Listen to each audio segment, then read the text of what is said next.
माता, न अमेरिका माता, न चीन माता, अपने देश को ही कहते हैं भारत माता। तो बड़े सौभाग्य की बात है, जहाँ राम कृष्ण जैसे आगे चले गए हो वहां हम लोगों का भी जन्म हुआ। वैसे हमारी ब्रज भूमि में जन्म लेने के लिए देवता भी तरसते, लेकिन देवताओं को भी जन्म नहीं मिला। सौभाग्य हमारा जहाँ हम लोगों को जन्म मिला है, जहाँ राम कृष्ण जैसे आगे चले गए। बताया है सुखदेव ने, सुनो महाराज परीक्षित, मथुरा के बीच एक राजा हुए हैं जिनका नाम पड़ा आहुक। और इन आहुक के घर में इनके दो लड़का पैदा हुए हैं, उग्रसेन और देवक। ये उग्रसेन राजा बने हैं। उग्रसेन की एक पत्नी है जिसका नाम है पवनरेखा, जो बहुत बड़ी पतिव्रता है पवनरेखा। और ये पवनरेखा देखने में बड़ा सुंदर थी, सुंदर भी थी पवनरेखा, पतिव्रता भी थी पवनरेखा, और पवनरेखा के विचार भी बहुत सुंदर थे। सुंदरता होने के साथ साथ पवनरेखा के विचार भी बहुत सुंदर थे। और इस पवनरेखा का एक नियम और था श्रोताओं। क्या नियम था? पवनरेखा का नियम ये था,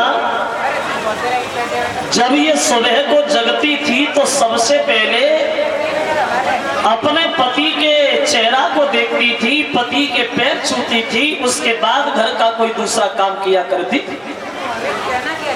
सबसे पहले पवनरेखा अपने पति के पैर छूती थी, पति के दर्शन करती थी, और पैर छू करके घर में बाद में कोई काम करती थी। सबसे पहले पति के पैर छूना, उसके बाद घर का कोई दूसरा काम करना।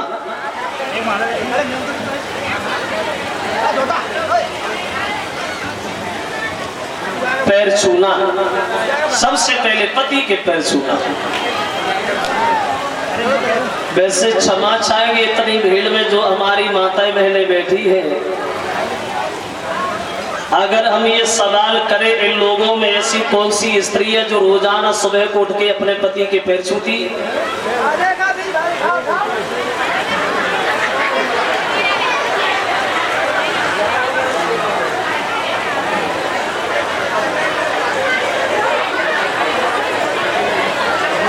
चलो सभी छूती है।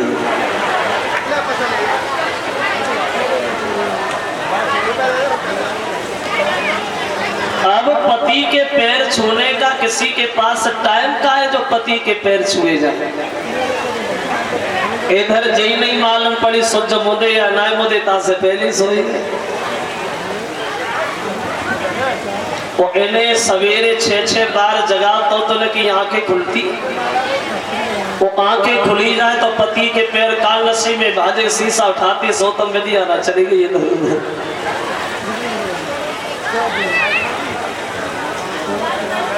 तुम हंस रहे हो साची कहे।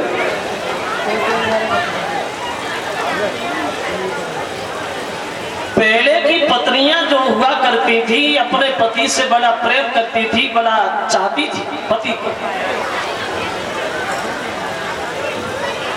और ऐसा नहीं है कि आजकल स्त्री अपने पति को ना चाहती हो, चाहती तो है,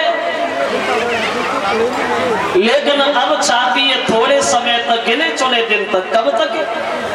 बोले तब तक जब तक। आज की स्त्री को दो चीजें पति में दिखाई देती तब तक खूब मानती है। दो चीज कौन सी? एक शरीर में ताकत और जेब में पैसा। तब तक बिना मांगे पानी तैयार, बिना मांगे रोटी तैयार। कब तक? जब तक जेब थोड़ी उचकी उचकी सी रहते तब तक। एक कवि कहता है, अरे नारी प्रेम गवैलो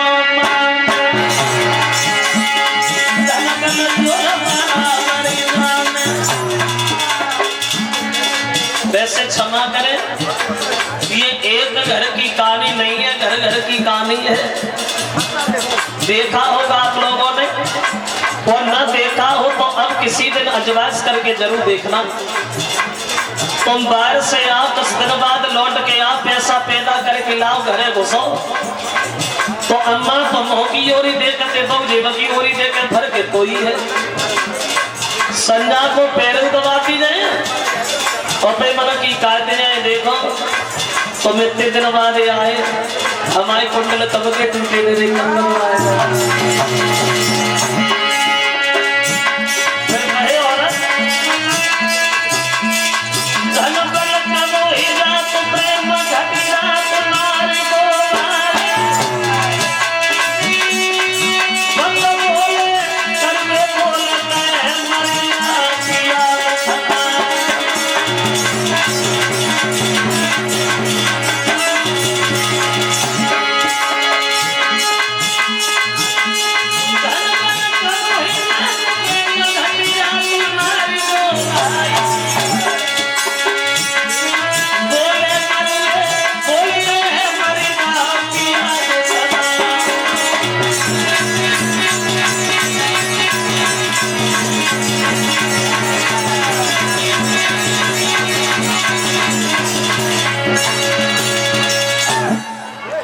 पवन रेखा का ये नियम था, रोजाना सुबह को उठ के अपने पति के पैर छूना, उसके बाद घर में कोई भी काम करना। और इन्हीं उग्रसेन के घर में इनके एक लड़का था जिसका नाम था कंस। और ये कंस जो था ये उग्रसेन से पैदा नहीं हुआ था, एक दुर्मिलिक नाम के राक्षस से पैदा हुआ था। ऐसा कैसे हो गया? बहुत जल्दी में बोले ऐसा इसलिए हो गया, ये पवन रेखा देखने में बहुत सुंदर थी। तो एक बार अपनी सहेलियों के साथ गई है बाग में घूमने को, और जब पवन रेखा बगीचा में घूम रही है तो उसी बाग में वो राक्षस भी घूम रहा था। और जैसे पवन रेखा की तंदुरुस्ती उसने देखी तो उसके रूप को देख करके पागल हो गया। मन में सोचने लगा हम इससे मिलेंगे जरूर, छल जरूर करेंगे, लेकिन हम छल करें कैसे? पतिव्रता है, और पतिव्रता के शरीर से हाथ लगाना ये कोई तितली के पंख तोड़ना नहीं है, अपनी मौत को दावत देनी है। लेकिन वो उसके रूप में इतना आसक्त हो गया, इतना अंधा हो गया जो उसे जीना मरना नहीं दिखाई दे रहा। उसे ये नहीं पता ये दूसरे की औरत है। काम की वासना में इतना अंधा हो गया जो उसे कुछ नहीं दिखाई दे रहा। बोले मिलना जरूर होगा, वो देखा जाएगा। और दोस्त भी नहीं उसका। क्यों? कौआ अंधो रात में और बदन में उल्लू होई, और कामी अंधो रात दिन भाई दीखा तो ना कोई। उसके रूप में इतना अंधा हो गया, बोले मिलना जरूर है। अब पवन रेखा के पतिव्रत धर्म को नष्ट करने के लिए, उससे मिलने के लिए उसने अपनी माया दिखाई। आंधी तूफान मचाना शुरू कर दिया। पवन रेखा की सारी सहेलियां बिछड़ गई, अकेली पवन रेखा रह गई जो डर की वजह से थर थर कांप रही है। तो मौका पाकर उस राक्षस ने उनके पति का ही भेष बनाया, और उग्रसेन का भेष बनाकर के राक्षस सामने खड़ा हो गया। कहने लगा पवन रेखा रोका को नहीं, अरे तुम्हारा पति तुम्हारे साथ है, फिर डरने की क्या बात है कि आज बढ़िया मुलाकात है। अब पवन रेखा नहीं समझ पाई ये मेरे पति या राक्षस है। अब वो राक्षस उनके पति के रूप में बोला पवन रेखा से, और कहता है बोला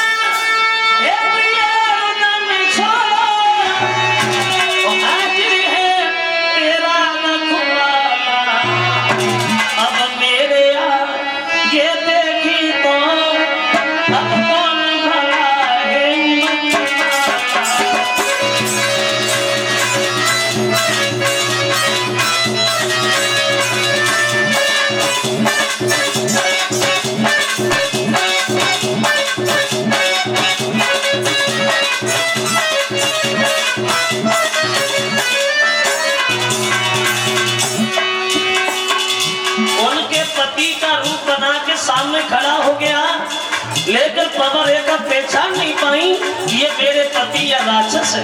मौका पा करके लोका सेवा नीचने कियो सखी सब और प्रकट है गयो अंत में बाकी तो सही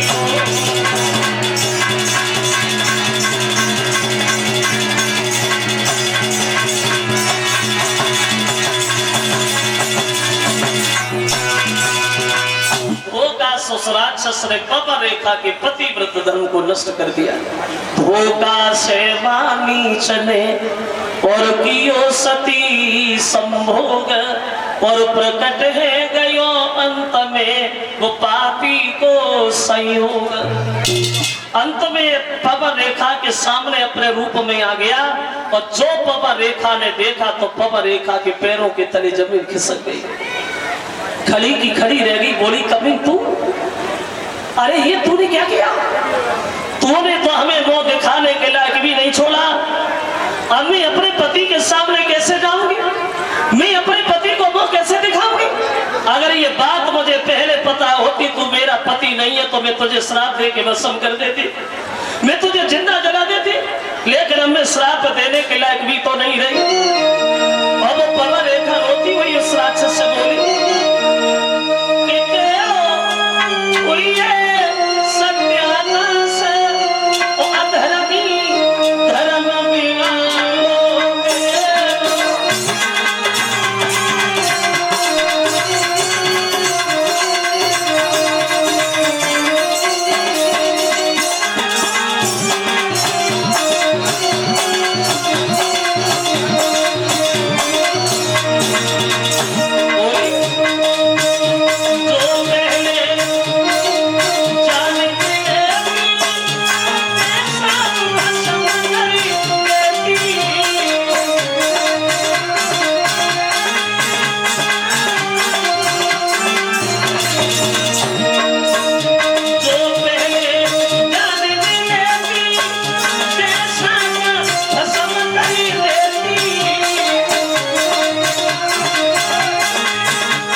तू हमारा पति नहीं है तो मैं तुझे श्राप दे के भस्म कर देती, मैं तुझे जिंदा जला देती।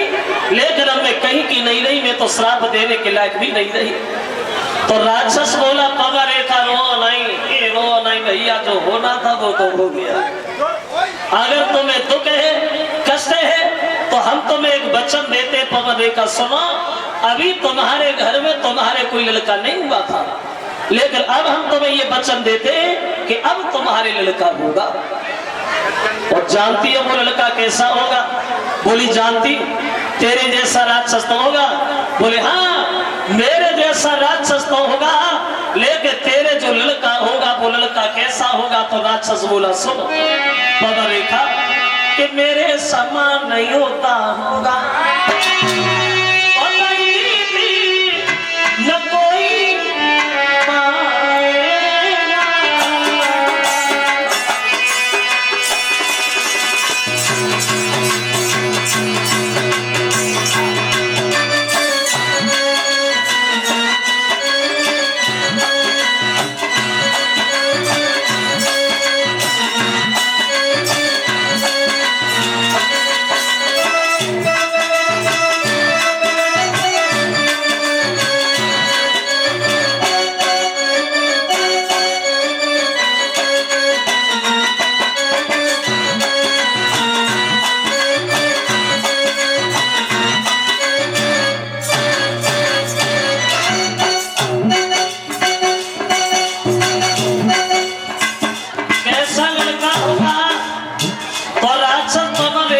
बोला है सुनो पवा रेखा कैसा लड़का होगा?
इंसान की बात तो ये है, लेकिन देवता का राजा इंद्र भी उससे हारेगा।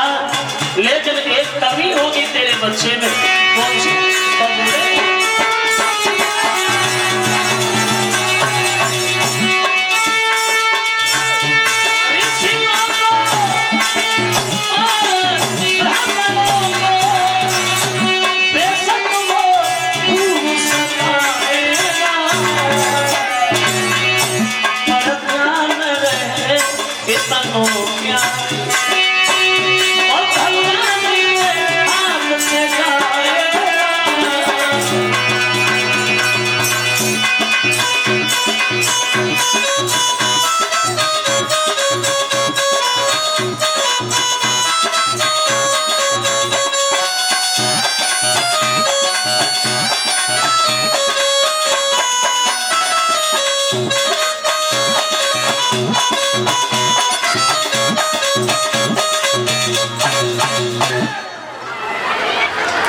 बड़ा बलवान होगा तेरा लड़का।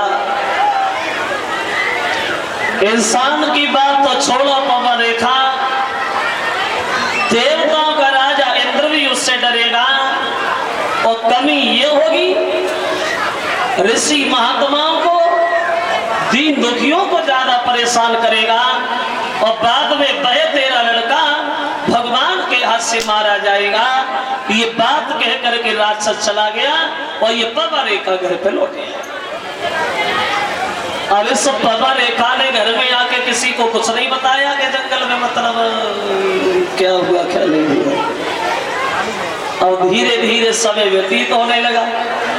और जब प्रसव का समय आया, बच्चा जब पैदा हुआ तो वह असगुन बहुत हुए। असगुन तो एक बात ध्यान रखना, जब घर में सपूत पैदा होता है तो सगुन दिखाई देते हैं। और जब कुल कपूत पैदा होता है तो असगुन नजर आते। लड़का जब पैदा हुआ, असगुनों की झड़ी लग गई।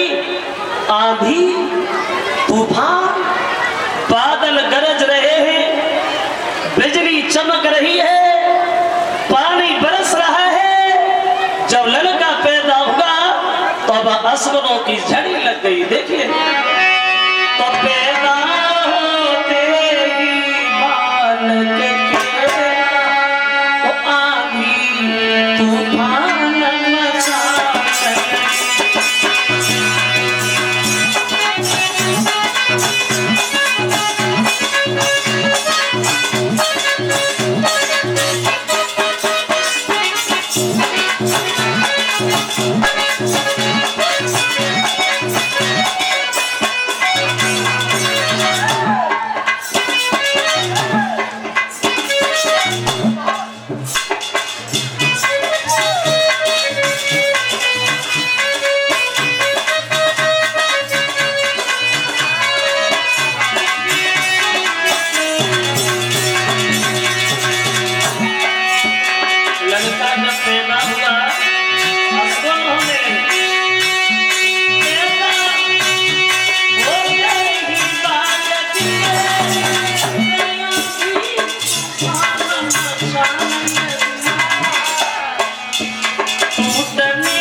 जिस समय पैदा हुआ और उसी बच्चे का नाम रखा गया है कंस। जो पवा रेखा के गर्भ से लड़का पैदा हुआ, उसी बच्चे का नाम रखा गया है कंस। और वो कंस धीरे धीरे कुछ बड़ा हुआ है, समझदार हुआ है, ज्यादा बड़ा नहीं हुआ, सिर्फ अपने साथ के बच्चों में खेलने के लायक हुआ। और एक बात ध्यान रखना, जो होता है वो बचपन से ही होता है। कंस बचपन से इतना बड़ा शैतान था, किसी बच्चे का सर फोड़ना, किसी का पैर तोड़ना, किसी का हाथ तोड़ना। अब शिकायत तो गुरसेन से आने लगी। सब लोग बोले महाराज, किसी दूसरे की बात होती तो आपसे शिकायत करते अच्छा लगता, और जब राजा ही प्रजा को परेशान करेगा तो प्रजा कहाँ जाएगी? अगर ऐसे चलता रहा तो हम इस मथुरा को त्याग करके कहीं दूसरी जगह जाके बसेंगे। अब हम यहाँ ऐसे नहीं रहेंगे। तो ये बात उग्रसेन को बिल्कुल अच्छी नहीं लगी।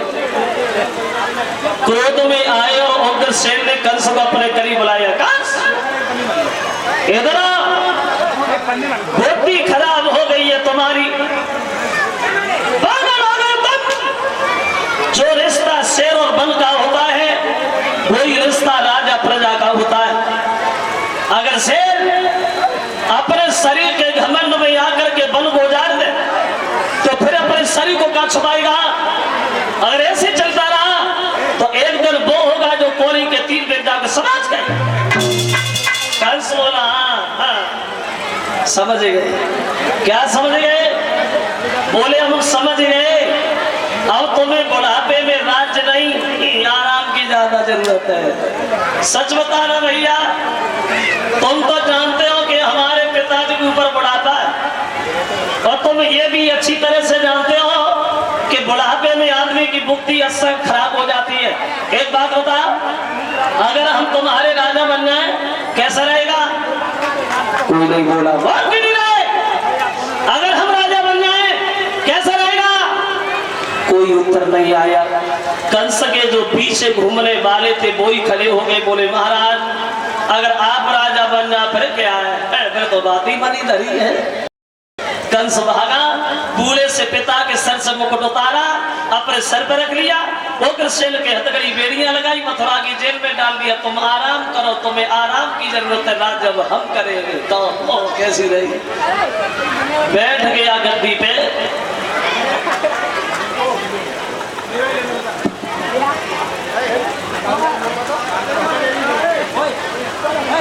बैठ गया गद्दी पे, वैसे करेला कर को नीप और पोड़ी। अब कंस ने दरबार में सबको बैठ करके संबोधित किया। हमारे इस दरबार में बैठे हुए सभी भाइयों, आज तक तो हम तुम्हारे राजकुमार थे, लेकिन आज के बाद राजा होने के साथ साथ तुम्हारे भगवान है भगवान। लेकिन एक बात ध्यान रखना, जो हमारे पिताजी के साथ समय होगा वो भगवान भोजराज कंस के साथ समय हरगिज नहीं होगा। पागल थे हमारे पिताजी, उनसे बड़े पागल तुम। जो वो कहते रहे तुम करते रहे। कोई यकीन नहीं करेगा, कोई हवन नहीं करेगा। मंदिरों को तुड़वा दिया जाए और गौशाला में आग लगवा दी जाए। अगर महात्मा तुम्हें कहीं मिल जाए पकड़ के मथुरा की जेल में डाल दो, एक एक महीना की रखी रोटी दो, जो जिंदा बने रहे, भजन करने की किसी के अंदर शक्ति नहीं रहे। कोई यकीन नहीं करेगा। मूर्खों, बहुत से घी को लेकर के अग्नि में जला देते हो, बर्बाद कर देते हो।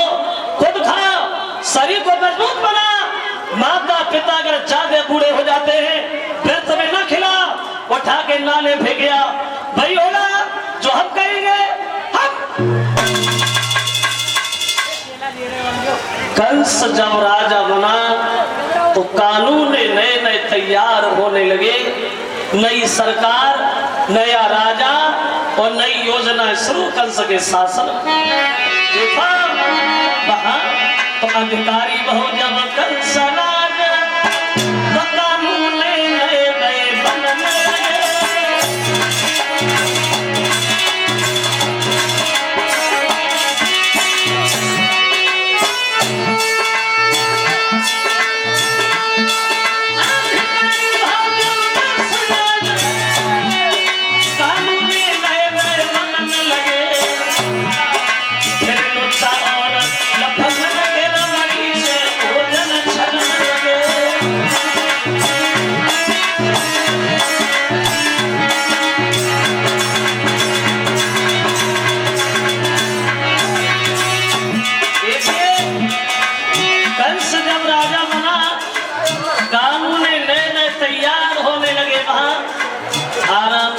जहाँ जगह मिले भाई पहुंच जा।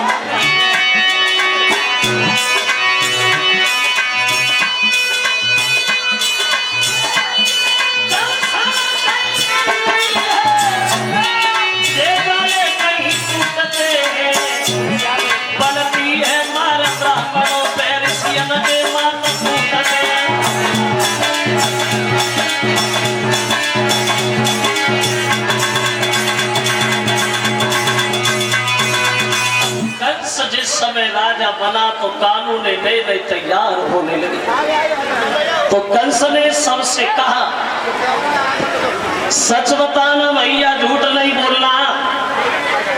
तुम हमारे पिताजी के शासन में ज्यादा सुखी थे या भगवान भोजराज कंस के शासन में ज्यादा सुखी हो?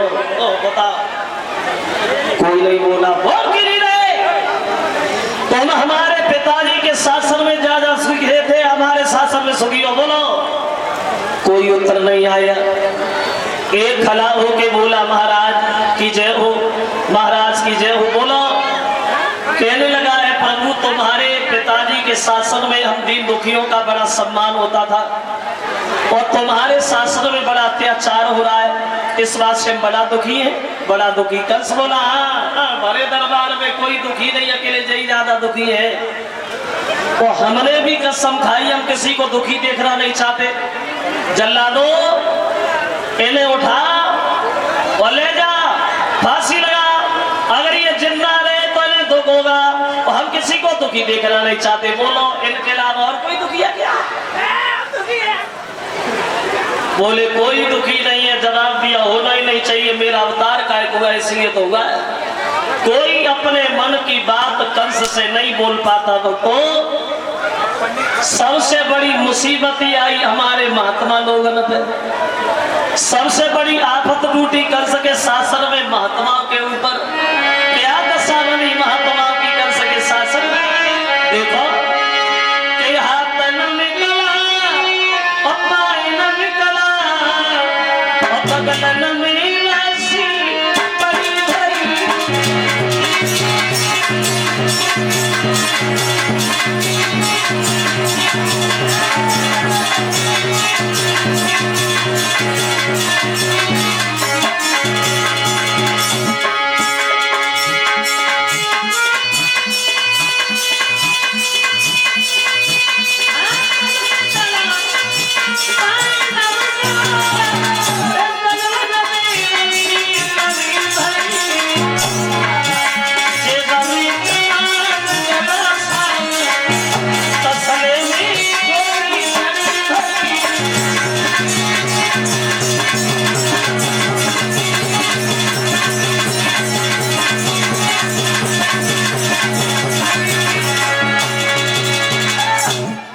के शासन में दीन दुखी महात्माओं की दुर्दशा शुरू हो गई। श्रोता बंधुओं, तो कंस ने एक बार फिर सबसे कहा, अब हम तो शादी करेंगे, लेकिन हम शादी करें किससे?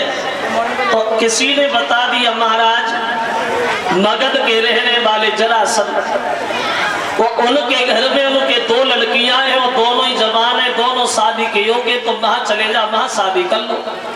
तो कंस बोला, कोई बात नहीं, हो गया फैसला, आज ही जाऊंगा और एक से नहीं दोनों से शादी करके आऊंगा, बिना लगन टीका के ही जाऊंगा। अब चला है कंस और इधर जरासंध के जो लड़कियां हैं, अस्थि प्राप्ति नाम है दोनों का, वे दोनों के दोनों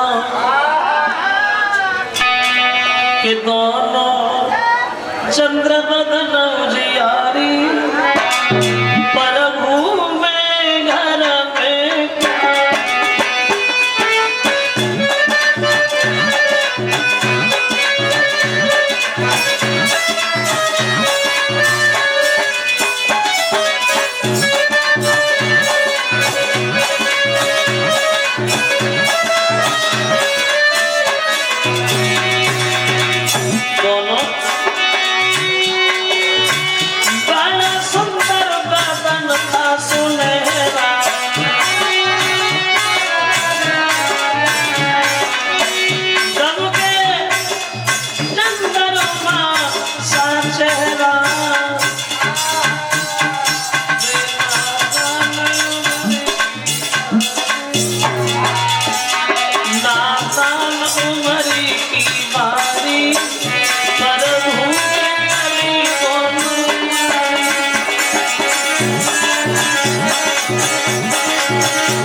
जरासंध के घर पे जरासंध ने देखा, बोले आओ कंस बैठो। तो कंस बोला, जरासंध आप हमें जानते हो? हाँ, मथुरा के राजा हो ना? राजा नहीं, ये बोले गए भगवान है, हम भगवान है मथुरा के। बोले समझ गए। और कैसे समझोगे? हमने सुना है कि तुम्हारे घर में तुम्हारे 2 लड़कियां हैं और दोनों ही जवान है, शादी के योग्य हैं। हाँ सही सुना है, इसीलिए तो सही समय पे आया हूं। एक काम करो, दोनों बेटियों की शादी मुझसे कर दो और शादी करने में जरा भी आनाकानी की, नतीजा गलत हो जाएगा। क्या समझे? तो जरासंध बोले, देखो भैया कंस, अगर तुम भगवान हो तो मथुरा के हमारे मगध की थोड़ी, और रही बात शादी, तो शादी तो होगी, लेकिन ऐसे थोड़ी होगी जैसे तुम भागे चले आए। कैसे होगी? जवाब दिया, हमने फैसला किया है कंस, हमारे घर में कुबलिया पीर नाम का हाथी, उस हाथी के अंदर 10,000 हाथियों की ताकत। अगर तुमने हाथी को युद्ध में हरा दिया, शादी पक्की, और मारे गए, ए माफ करना। कंस कह लगा, जरासंध तुम हमारी ताकत आजमाने की कोशिश कर रहे हो? अरे बुला हाथी को। उधर से हाथी भागा, इधर से कंस भागा। हुआ क्या? अरे होना क्या था वहां, तो कंस हाथी में भेगट के भाई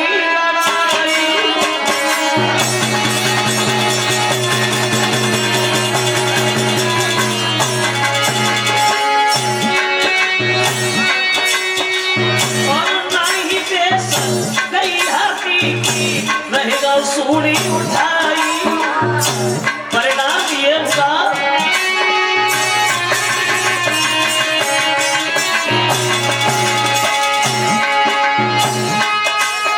महाराज कंस से हाथी कोई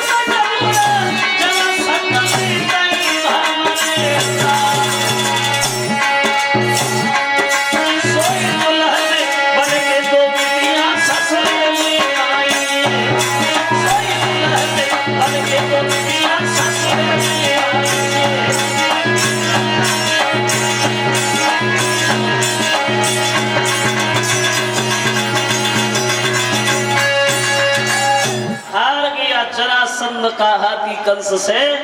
तो कंस चीखने चिल्लाने लगा, जरासंध हाथी तो तुम्हारा हार गया है, कोई और बहादुर वो हमारे ऊपर छोड़ो, और नहीं है तो थोड़ी देर तुम ही आ जाओ। बोले हम समझ गए। दोनों बेटियों की शादी कर दी कंस से, और वो कुबलिया पीर हाथी दहेज में दिया। बोले इसे भी ले जा, इसका हम क्या करें? अब तो शादी करके चला आया कंस, अब तो दिन प्रतिदिन अत्याचार ढाता ही चला गया। और देखो एक बात ये जरूर ध्यान रखना,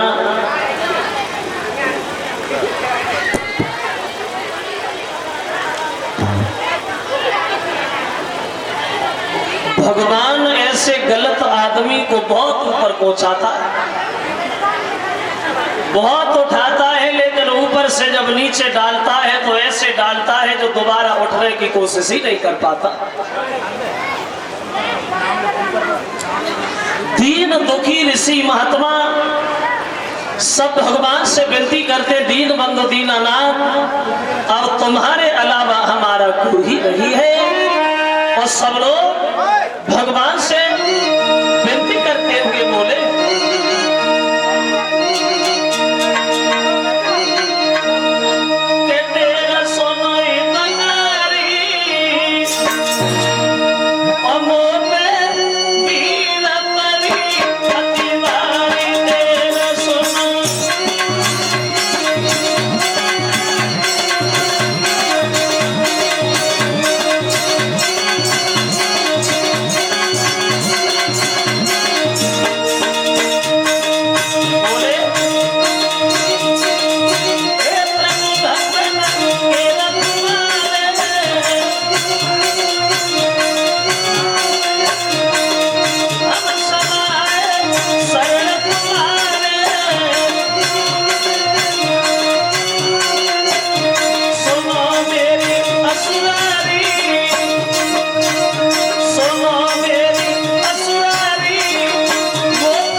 से विनती करते, दीन बंधु अब तुम्हारे अलावा मेरा कोई नहीं है। तो भगवान देवताओं के सारा देते, देवता रो तुम भी जाओ भूमि पे और धरो यादवी रूप, और आऊंगा यदुवंश में मैं बन के यादव भूप। बोले तुम सब देवता लोग यदुवंश में अवतार लो और हम तुम्हारे राजा बन के आ रहे। अब इधर देवता अवतरित होने लगे। वो अब आओ कंस के घर में देखे थोड़ी देर। कंस के घर में इनके जो चाचा थे देवक, वो इन देवक के घर में इनके 7 लड़कियां थी, 7। और ये 7 लड़कियां वसुदेव को ही ब्याही गई थी। ये वसुदेव कौन थे? बोले ये वसुदेव जो थे, ये वसुदेव सूरसेन के लड़का था। और सूरसेन के लड़का थे। बोलिए सूरसेन देवमील के लड़का था। तो देवमील के नाती हुए वसुदेव। और ये वसुदेव 10 भाई थे। और ये वसुदेव बटेश्वर के पास एक सौरीपुर गांव के रहने वाले थे। 6 बेटियों का विवाह वसुदेव से हो गया। सबसे छोटी बची है देवकी, जिस देवकी को कंस अपनी सब बहनों में से ज्यादा चाहता था, देवकी से ज्यादा प्यार करता था। तो एक दिन वसुदेव से बोला कंस, बहनों साहब इधर आओ। भाई हम तुम्हारी आदत से बड़ा खुश है, तुम्हारी आदत बहुत अच्छी है। इसलिए हमने ये भी सोचा है कि हम अपनी सबसे छोटी बहन की शादी भी तुमसे करेंगे। कहो कैसी रहेगी? तो वसुदेव बोले हम क्या मना करें, हम तैयार, एकदम तैयार। पहले ये नियम नहीं था कि शादी एक ही करो, मन में अतिथि करो, जोले होए तोले करो, कोई प्रतिबंध नहीं।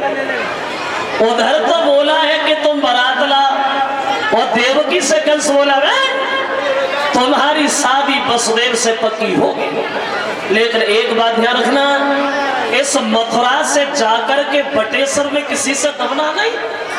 घमंड से कहना कि हम भगवान भोजराज कंस की बहन है, बटेश्वर से उठा लाऊंगा, मथुरा में जिंदा दबा दूंगा, लेकिन किसी को दुखी नहीं देखूंगा। मेरी आत्मा ही जाने कैसी है।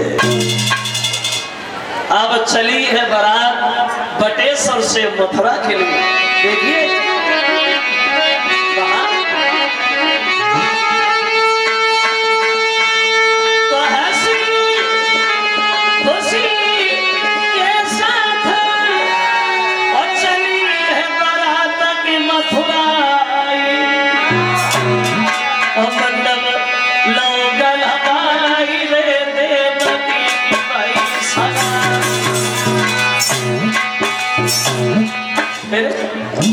भाई महल से जुदा सोने को विदा नहीं करूंगा, पलकी के बीच में लीली लली बिछाई।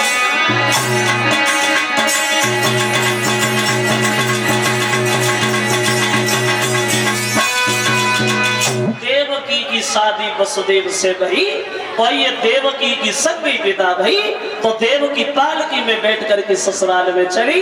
तो लड़कियां विदाई कर गाने लगी, गीत गाने लगी, विदा करने लगी। और देवकी भी बड़ा मगन है, ससुराल में जा रही, बहुत खुश है, बहुत खुश है। ये देवकी रो के नहीं गई ससुराल में, जैसे आजकल लड़कियां ससुराल में जाती तो रोती। पहले ये रोना चलता नहीं था, ये रोना चला है अभी थोड़े समय पहले से, 1947 से पहले, जब ये हमारा देश गुलामी में था। हम हिंदुओं के साथ अच्छा बर्ताव नहीं बरता जाता था, तब से रोना चला। लेकिन हमारे देश को आजादी तो मिल गई, मगर इस रोने से आजादी आज तक नहीं मिली। वो अब रोएगो का है, अब तो रोने की एक परंपरा सी बनी गई। जो रोए पाती है सूर होती है, ना रोए पाती है सूर होती। क्या करे, चिल्लाएगी तो है ही है। और कोई समझदार लड़की, पढ़ी लिखी लड़की ससुराल में जाए, रोए ना, चुपचाप चली जाए, तो और औरतें बच्चे ही ना लेन देती, नहीं कब ना रोई, उल के बैठेगी जगह सलाह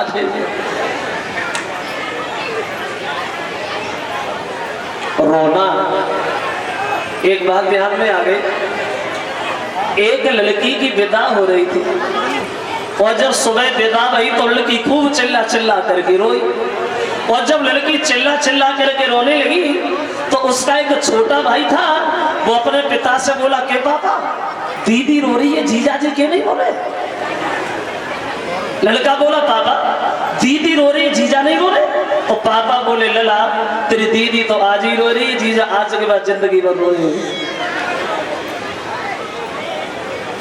अब देवकी को विदा किया और जब विदा किया अकस्मात कंस आ गया। ऐसे पालकी में बैठ करके कब तक पहुंचोगी बटेश्वर? आप इधर हमारे रथ में बैठो, थोड़ी दूर हमें तुम्हें छोड़ दे, अब तुम भी जा रही हमें अच्छा नहीं लगेगा। अब देवकी को कंस ने रथ में बैठा लिया। देखो विधि का विधान, परमेश्वर की माया पूरा ऐसा।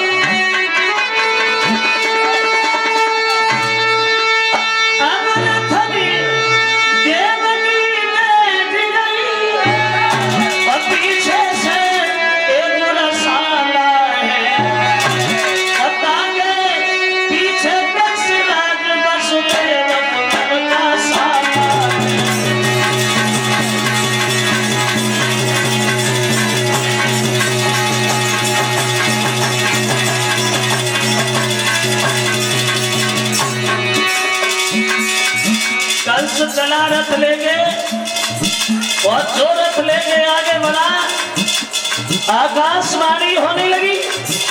देवता लोग चिल्लाने कंसराज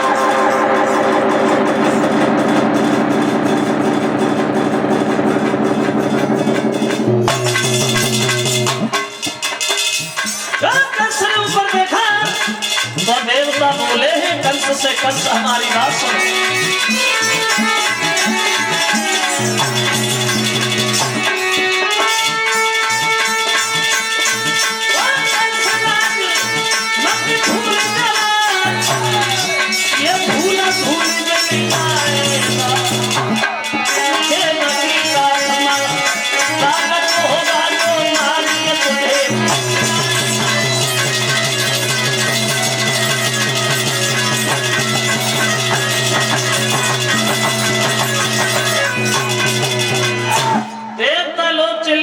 कंस सुनो, जिस बहन को तुम इतनी हंसी से ले जा रहे हो, तुम्हारी बहन के गर्भ से जो 8वां लड़का पैदा होगा, जो तेरा काल होगा, जिसके हाथ से तू मारा जाएगा,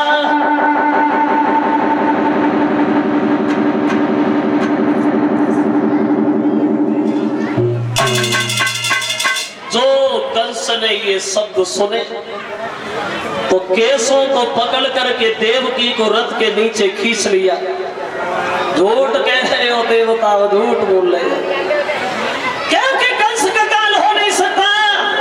ये कंस मर, अगर मेरी बहन के गर्भ से वो सपोला पैदा होगा जो हमें मारेगा, तो हम उस वृक्ष को नहीं छोड़ेंगे जिसमें कोई फल लगे।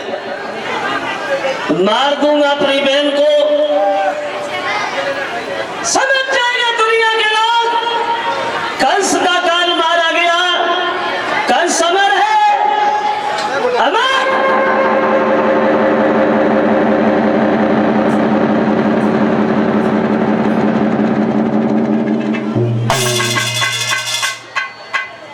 और देवकी से बोला है बहन माफ करना, हमें कहां पता था जिसे हमारे जान से ज्यादा चाहा उसी के गर्भ से मेरा काल पैदा होगा।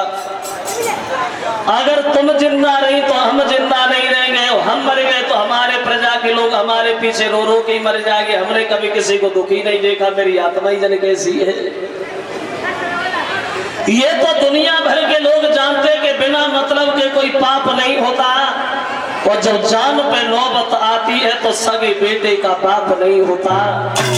अगर तुम नहीं तो हम नहीं रहेंगे, हम नहीं रहे तो भाई हम कैसे रहेंगे भैया। हमारे प्रजा के लोग बिना मतलब में मारे जाएंगे हमारी चिंता में, इसलिए हम तुम्हें मारे।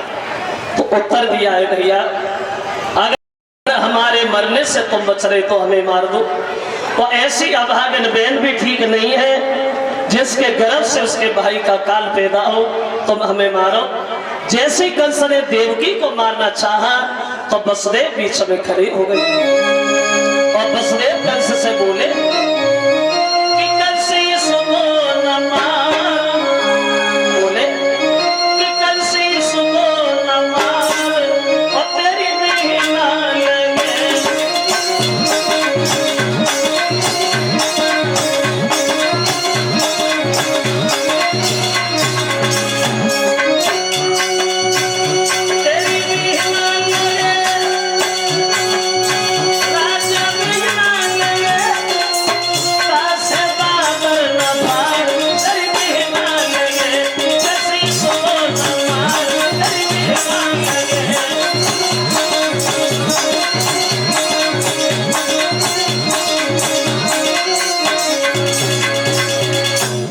ना मारो कंस, क्यों ना मारो?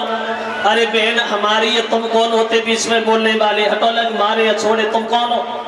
तो वसुदेव बोले कंस अगर ये बहन तुम्हारी है तो ये पत्नी हमारी।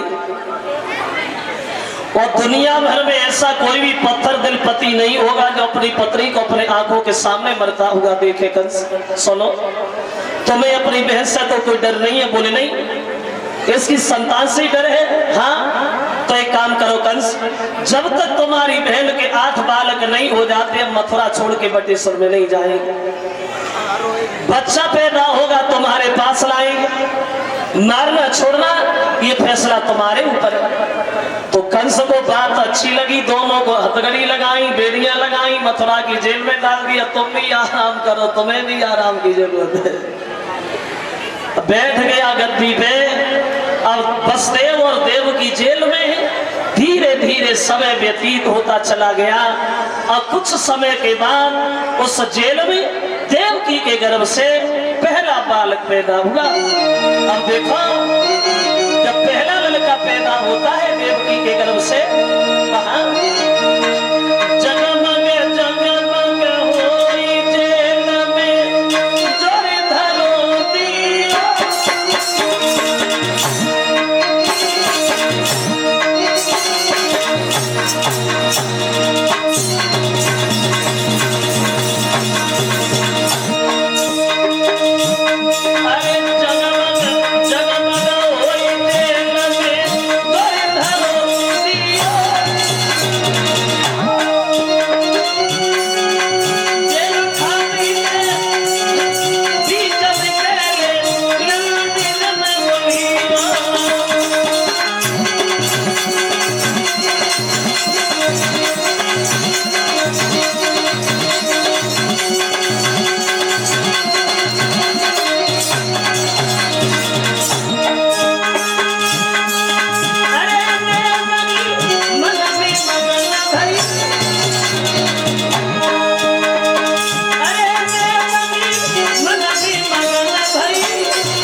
और जब पहला लड़का पैदा हुआ तो देवकी बड़ा मगन भई, अपने पति से बोली है महाराज मेरे बच्चे को बचा लीजिए, मेरा भैया मेरे बच्चे को नहीं छोड़ेगा, मेरे बच्चे को बचा लो प्रभु। तो वसुदेव देवकी को समझाने लगे, देवकी रो, माँ होने के नाते जितना दुख तुम्हें है तो पिता होने के नाते उतना ही दुख हमें है, लेकिन मैं करूं तो करूं क्या देवकी? अगर इस बच्चे को लेके न गए कंस के दरबार में तो खबर तो से वैसे भी लग जाएगी, फिर पता नहीं हम लोगों के साथ क्या करें। इसलिए हमारी एक बात सुन लो देवकी। और वसुदेव अपनी पत्नी को समझाने लगे, मेरी बात सुनो, धर ले दिल में धीर और सब्र कर तेरी दिल को डांटो।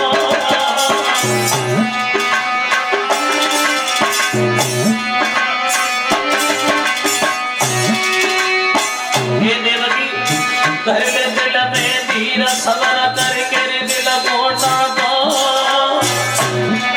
और जो भी बन के देना बेटा बेटा के काटो रे को जो ब्रह्मा ले ले को, और सोई हुई के मिटे नाई कोई मिट भैया देखो रे सुनता ही मैया रोने लगी, और अपने पति की ओर देख के ऐसे कहने लगी रे लला बिन में मर जाऊंगी।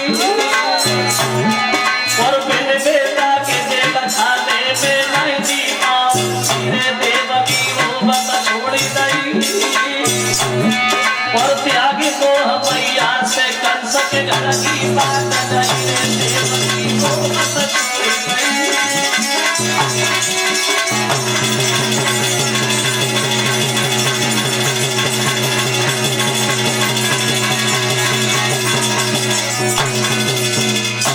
देवकी को रोता छोड़ दिया और उस बच्चे को लेकर के कंस के दरबार में प्रवेश करेंगे बसरे। जो कंस ने देखा बहनों साहवा क्या लाए, बोले तुम्हारी बहन का पहला लड़का। अरे इधर लाइए, बहुत समय का इंतजार था, अब मारूंगा। कंस ने जैसे ही बच्चे को मारना चाहा तो अंदर आत्मा से आवाज आई, कंस इसे क्यों मार रहा है, ये तो पहला है और तेरा काल आठवां है, इसे के मारोगे, कंस से छोड़ दो। तो कंस बोला बहनों साहब आप इस बच्चे को ले जाओ और मेरी बहन से कहना कि तुम्हारे भैया ने छोड़ दिया, आठवां उसे लाना और हमें पता है तुम हमारे साथ कोई छल भी नहीं करोगे, विश्वास है हमें, जाओ इसे ले जाओ। देवकी ने जब अपने बच्चे को जिंदा देखा है श्रोता बंधुओं तो लाखों दुआएं देने लगी, भैया मेरी उम्र तुझे लगे जाए, तू हजारों साल जिंदा रहे, तूने मेरे बच्चे को छोड़ दिया। अब देवकी बला मगन भई, खुश तो भई लेकिन वो खुशी ज्यादा देर रुक नहीं पाई। क्यों? क्योंकि नारद ने देखा कंस इतना बड़ा पापी और इतनी बड़ी दया, जहर के भरे हुए गला में अमृत की बूंदें कैसे नजर आने लगी। अगर कंस को ऐसी ही दया आई तो भगवान को आने में बड़ा देर लगेगी, इसका पाप का घड़ा जितनी जल्दी भर जाए उतना ही कम है। अब नारद कंस के दरबार में गए और जो कंस ने देखा बोले आ बाबा आ बैठो, वैसे हमें महात्माओं से कुदरती घृणा है, बहुत से महात्मा हमने मरवा दिए, लेकिन तुम्हारा सम्मान करते कि तुम बहुत अच्छे साधु हो, बैठो बैठो बाबा बैठो। तो नारद जी बोले कंस एक बात बता, पूछो, पहले जब हम तुम्हारे दरबार आते थे तो तुम हंसते रहते थे, वो अब तो कमजोर भी बहुत हो गई और कोई चिंता है? हाँ बाबा चिंता ही तो है, काहे की? मरने की। मरने की? मरना चाहते हो? कंस बोला बाबा मरना कौन चाहता, मैं तो जिंदा रहना चाहता हूँ। किसने कहा मरो? देवता। क्या कहा? मेरी बहन का आठवां लड़का मेरा काल होगा तो क्या? अरे आठवां होगा मार दूंगा। किसी बच्चे ने जन्म लिया? हाँ मेरे से छोड़ दिया। क्यों? पहला तीसरी है, आठवां मारूंगा। तो नारद जी बोले लगता है कंस तुम 8वें तक पहुंचोगे नहीं, तुम्हारी मौत आ गई। और जो कंस ने सुना कि मौत आ गई, कंस गद्दी से उछल पड़ा, बाबा जी आ गई। किधर से आ गई? बोले दिखाई नहीं देती। कंस सुनो, तुमने ये कैसे सोच लिया देवकी का पहला ही लड़का था? अरे सोचो, अगर आठवां पहला बन के आ गया हो तो? आठवां पहला बन जाए, पहला आठवां बन जाए, पांचवा छठवां बन जाए, छठवां सातवां बन जाए, किसने देखा? ये तो अंदर की बात है। कंस बोला बाबा जी तो इसका मतलब ये है कि देवकी का कोई बच्चा बचना नहीं चाहिए। बोले हमने कब का मारा, बात बताई तुम जानो, फैसला तुम्हारे ऊपर है। कंस खुशी के मारे गद्दी सोचल पड़ा, बाबा जी या तो तुमने बुद्धि के किवाड़ ही खोल दिए, वरना हम तो मर गए होते। इसलिए तुम तुम्हारा सम्मान करते कि तुम बड़े अच्छे साधु हो बाबा, सबका उद्धार चाहते, सबका। तो नारद हंसने लगे, बोले कंसराज सबका उद्धार हम बाद में चाहते हैं, सबसे पहले तुम्हारा उद्धार चाहते हैं, लेकिन क्या करें बड़ा देर हो रही है। उठे और चले गए। कंस भागा, बच्चे को हमें दे दो। जवाब दिया भैया ये वही बच्चा है जिसे तुमने छोड़ दिया। कंस बोला छोड़ दिया तब छोड़ दिया, अब थोड़ी छोड़ेंगे। हुआ ऐसा घुमाई के वो दीवार में धरी मारो।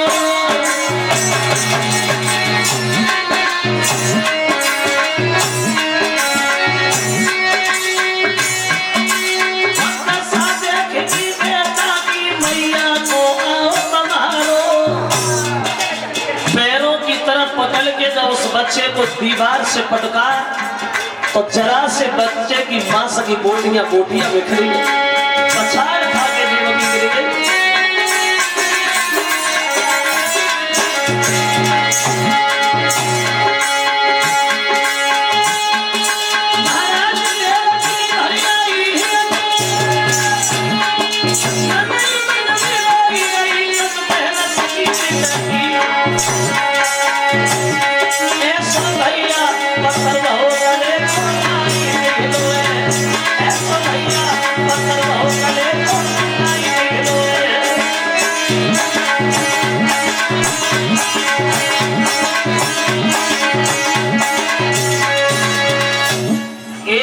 श्रोता बंधुओं, कंस ने देवकी के 6 बच्चों को ऐसे ही मौत के घाट उतार दिया।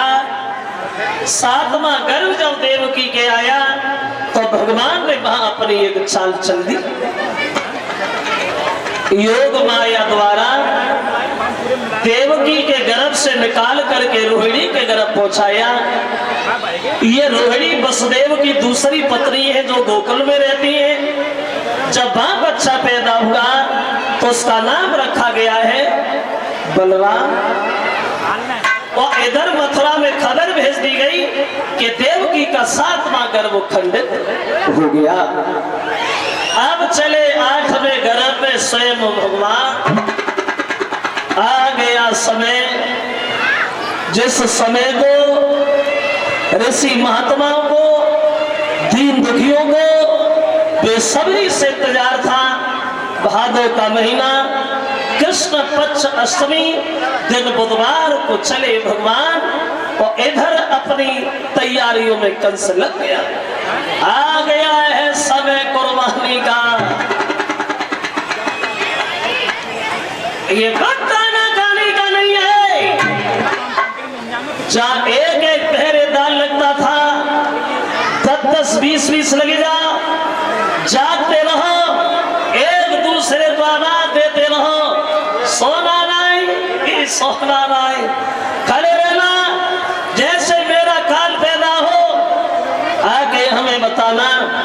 इतनी दुर्दशा के साथ उसका वध करेंगे जो देखने वालों का कलेजा हिल जाएगा। समझ जाएंगे दुनिया के लोग, कंस का काल मारा गया। ये कंस अमर है,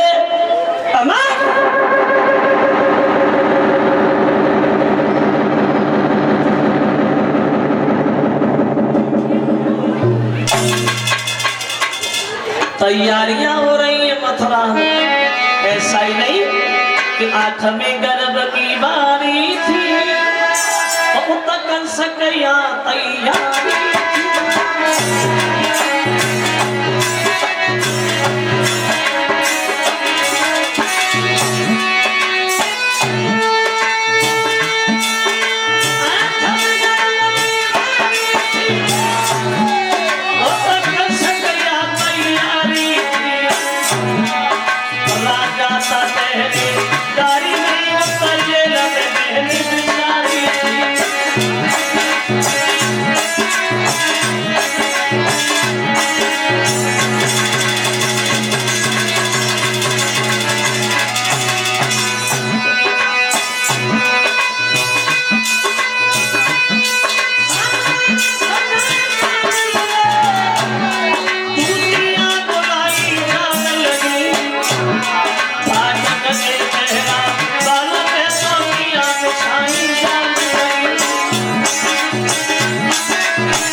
तैयारी में लग गया और भगवान उधर अपनी तैयारियां कर रहे हैं। धीरे धीरे पानी की बरसात हो रही है। भादों का महीना, कृष्ण पक्ष अष्टमी दिन बुधवार को चले भगवान। धीरे धीरे पानी की बरसात हो रही है। उन पहरेदारों के साथ कुछ घात हो रही है। जैसे जैसे रात हो रही है ऐसा लगता है कि भक्त और भगवान की कुछ बात हो रही है। जैसे जैसे रात हो रही है वैसे वैसे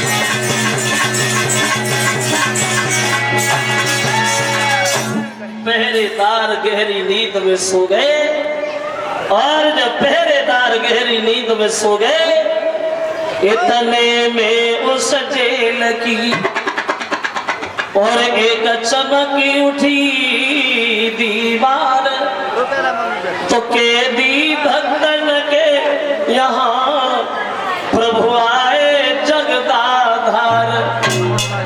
जेल की दीवार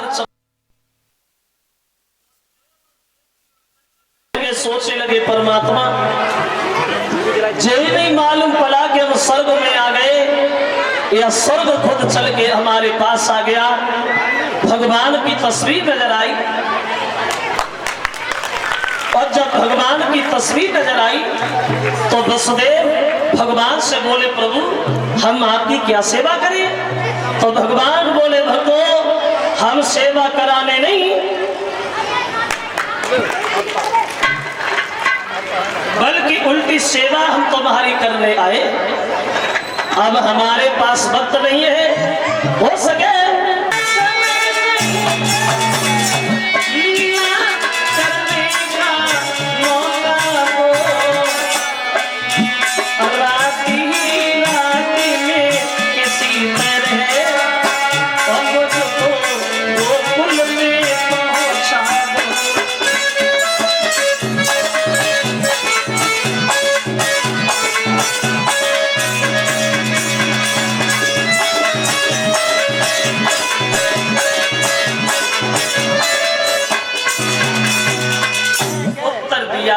हमारे पास वक्त नहीं है बात करने का।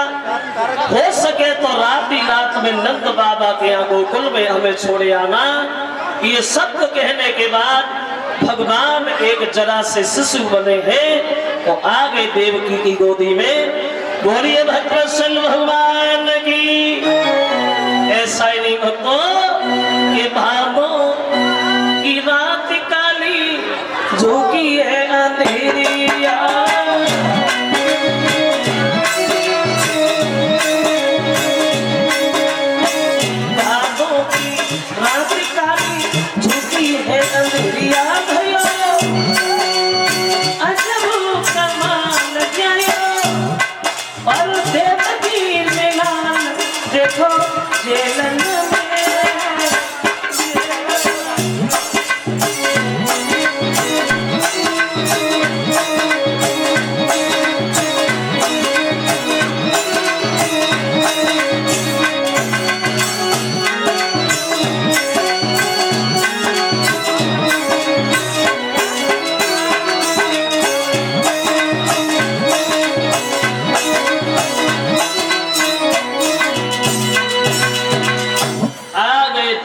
की गोदी में भगवान। तो देवकी ने अपने पति वसुदेव से एक बात कही है महाराज हमारे इस बच्चे को तो आप बचा ही लो नहीं तो मेरा भैया ऐसे भी मार देगा भगवान इसे तो आप बचा ही लो। तो वसुदेव बोले हे देवकी अगर हथकड़ी बेड़ियां खुल जाए तो कोशिश हम जरूर करें। कहने की देर थी हथकड़ी बेड़ियां खुली नजर आई। पहरेदार गहरी नींद में सोते हुए दिखाई दिए तो दबे पांव वसुदेव चल दिए मथुरा से गोकुल के लिए। देखा तो वसुदेव मथुरा से गोकुल चले मम्मा की ममता खड़ी देखती है।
पास है गोकुल आराम से देखती जाओ बैठती जाओ सबके पास आएंगे आराम से बैठे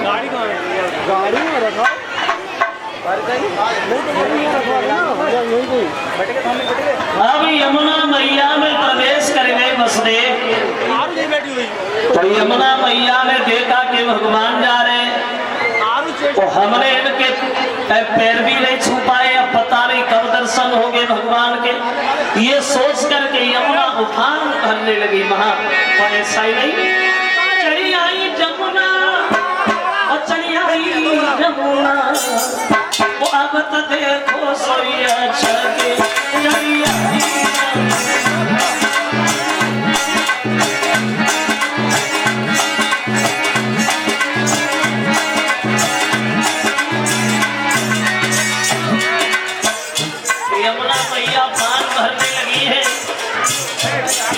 वसुदेव के घुटनों तक जल था फिर कमर तक पहुंच गया फिर छाती तक पहुंच गया अब वसुदेव के मुंह में पानी जाने लगा देखती जा और बैठती जा कोई खड़ा नहीं हो वसुदेव सोच रहे हैं आगे कल जमुना से लगे वसुदेव ने मन में सोचा आगे बढ़ना तो पानी में डूब रहे फिर दिल में आया चलो पीछे आगे चलते हैं अरे पीछे हटे तो ढालो केहरी पीछे से खड़ा है अरे आगे बढ़त जमुना में लगे पीछे हटे तो ढालो केहरी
वसुदेव चले गए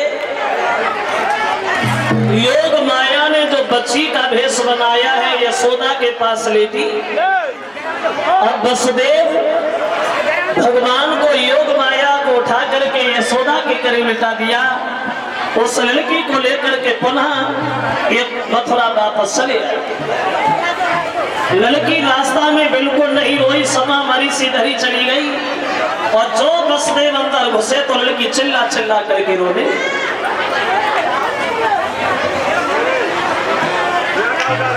खबर मिली कंस को तो कंस भागा भागा आया बहन इस बच्चे को हमें दे दो तो जवाब दिया भैया ये लड़का नहीं लड़की और लड़की तुम्हारा कुछ नहीं बिगाड़ पाई कहने लगा है जानता हूं लड़की हमारा कुछ नहीं बिगाड़ पाई इस लड़की के लड़का ने मार दिया तो अब कंस ने जैसी लड़की को मारना चाहा तो लड़की हाथ से छूट गई आकाश पड़ गई चिल्ला लगी कंसरा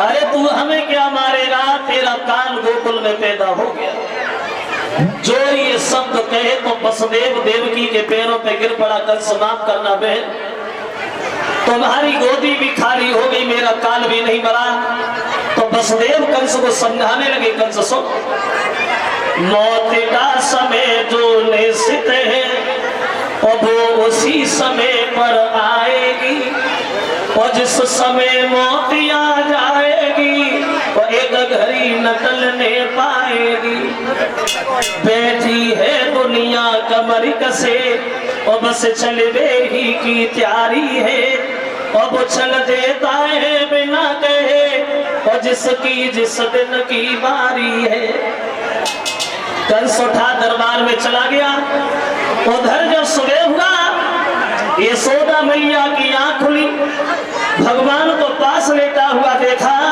तो बड़ा मगन भई। पूरी गोकुल में खबर फैल गई यशोदा के लड़का हो गया, यशोदा जी के लड़का हो गया।